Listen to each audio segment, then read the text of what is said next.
Oh, hey, didn't see you there. Let's talk about how I'm going to quit my job and go camping.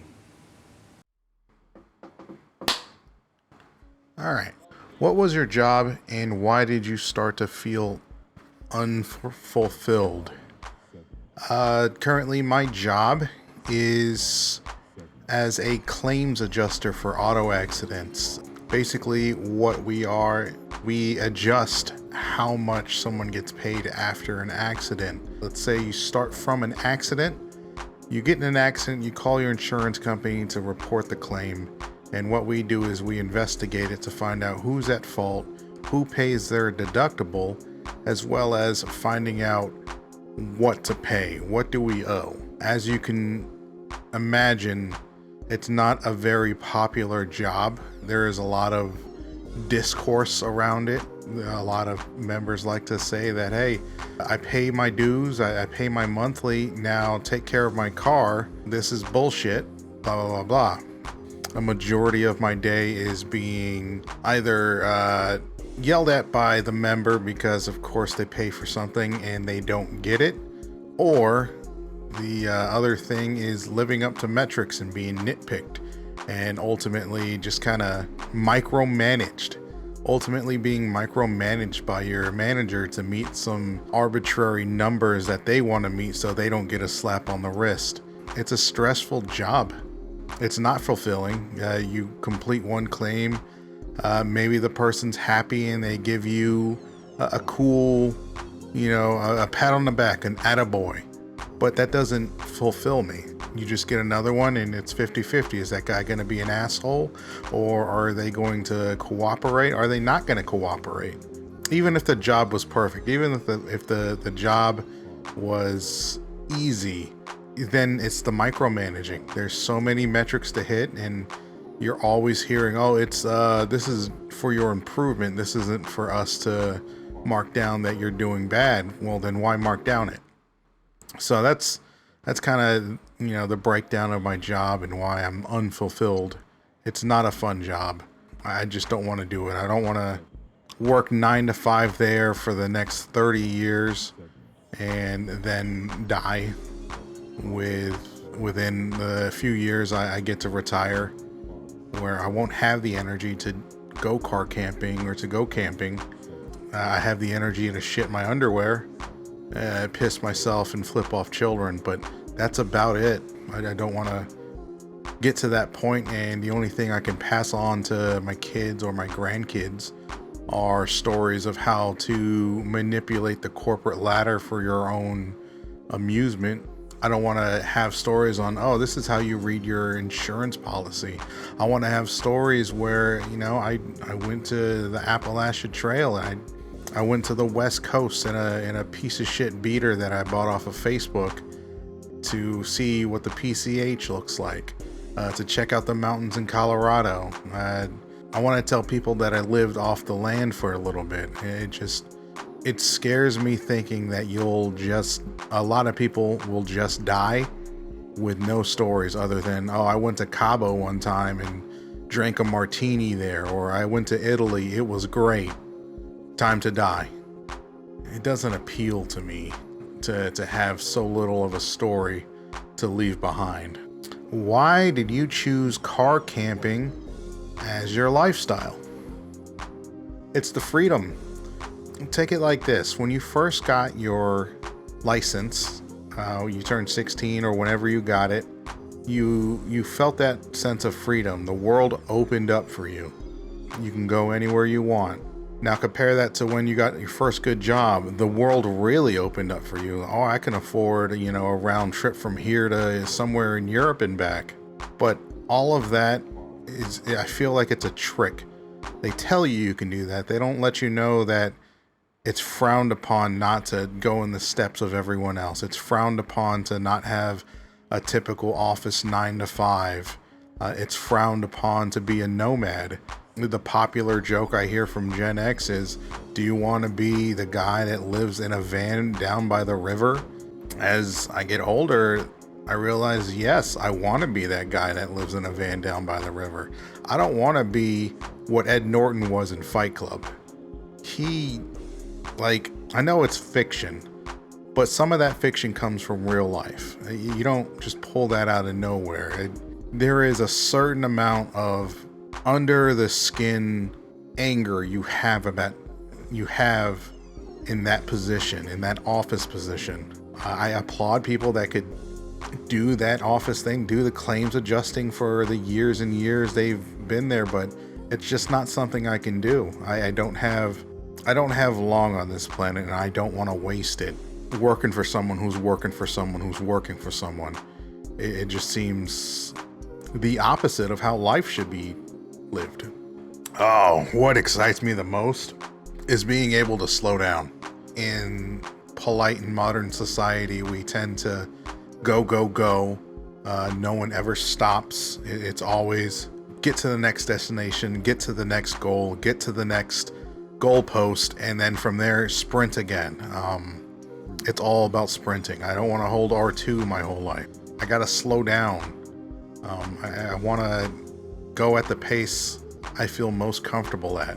And at that pace I'm most comfortable at is still pretty quick. I mean, I hang with the people who work at that pace. It's just not something I want to do all the time.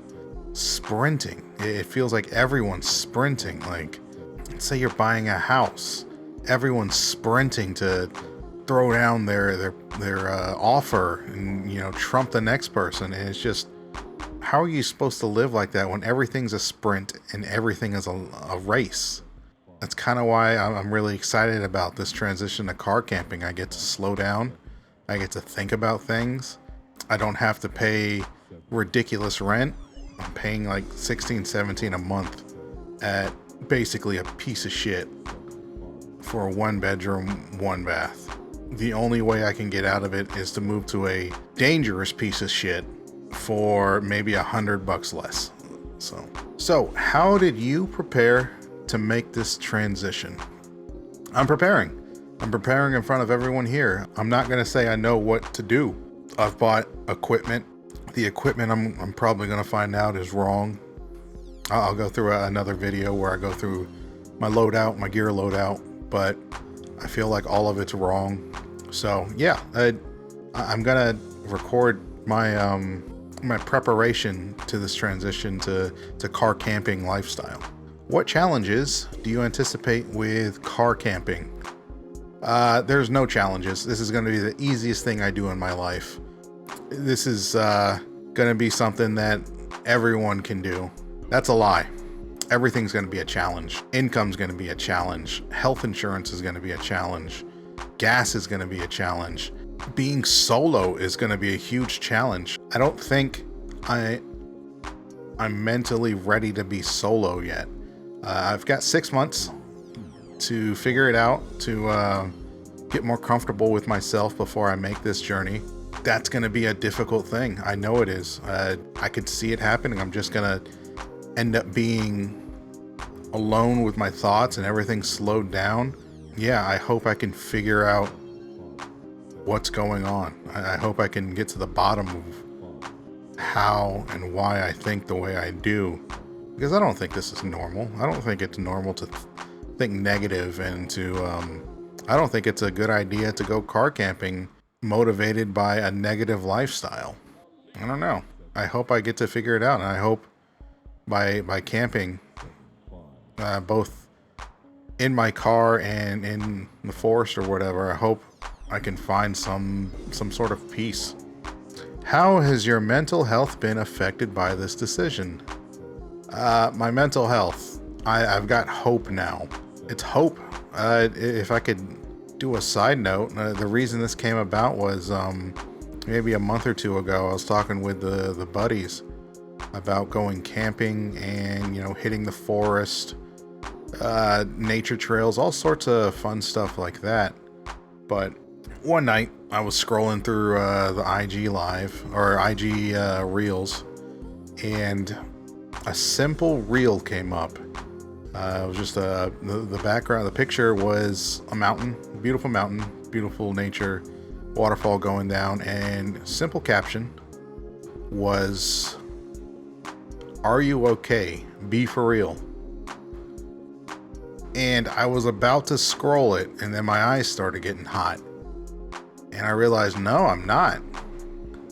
So I'm sitting in bed. It's 3 a.m. I got work in like 4 hours. And it was spooky. And those just must have been the magic words. I ended up like really letting go, vocalizing like my crying. I was, sniffling. I couldn't stop.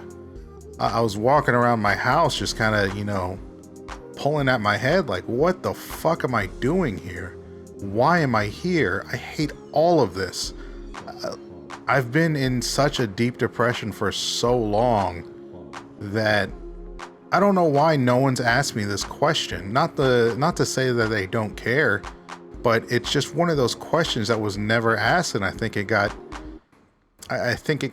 compounded every day into a bigger nugget of negativity that just stayed with me, and it just kind of sat dormant.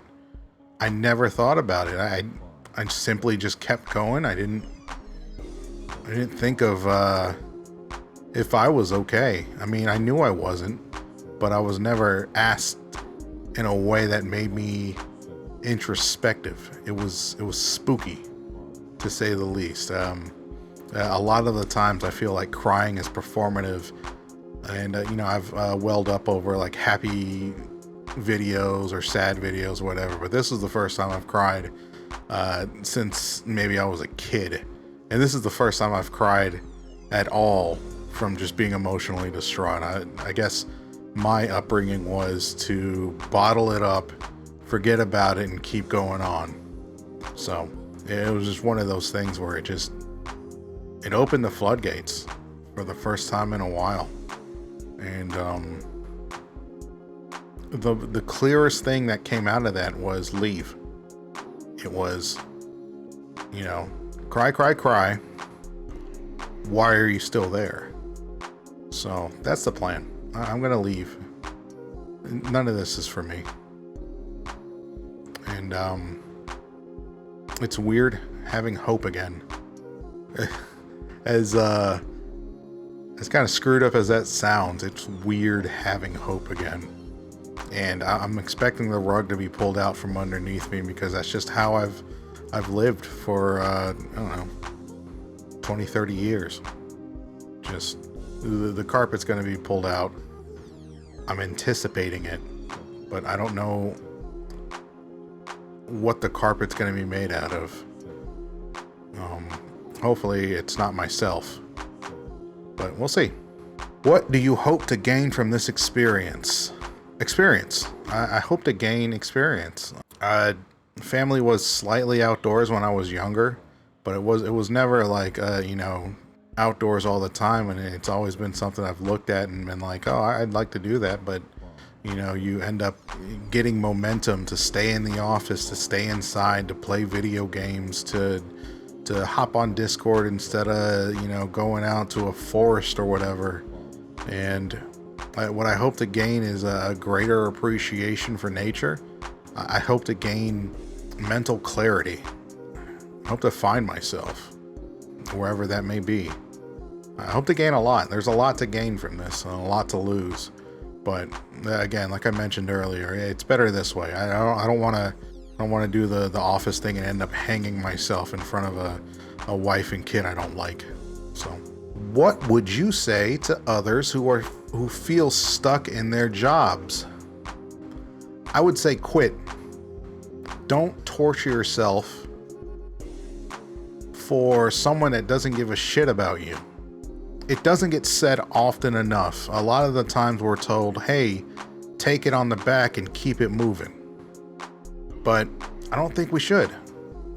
And I think that we have the rare opportunity to fix that. What is your plan for the future? Just quit my job and go car camping. That's it. So yeah, I'm glad I could answer some questions for y'all. I know no one asked me the questions because I don't have viewers. So if there's any questions, feel free to post them below, and I'd love to do a Q&A I'd love to get together with other people who've successfully done this. I'd like to get with people who haven't successfully done this. I want to see both sides. I don't want to see the perfect Instagram reel or the perfect trip. I want to see what struggles y'all have, and I really hope to speak with some experienced car campers, van dwellers, Prius dwellers, whoever you are. I would like to connect to see what direction y'all took, and if anyone that has a similar mindset, I guess, as I do, I would love to just chat, maybe just go back and forth or whatever on where you're at. But hey, I appreciate you watching, whoever you may be, and I hope nothing but the best for you.